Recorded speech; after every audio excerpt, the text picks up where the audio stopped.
In this tutorial, I walk you through the simple process of unfriending someone on Facebook.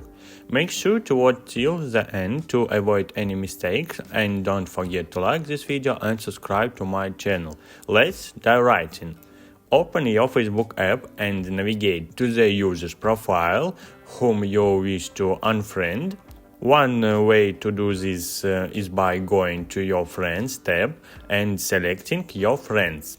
From there, you can search for the profile you want to unfriend.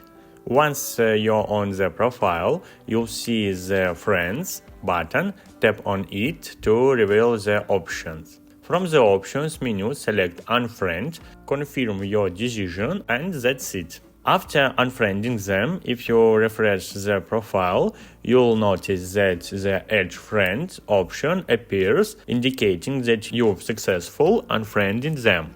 And there you have it. You've unfriended someone on Facebook effortlessly. If you found this tutorial helpful, don't forget to like and subscribe for more content. Thanks for watching.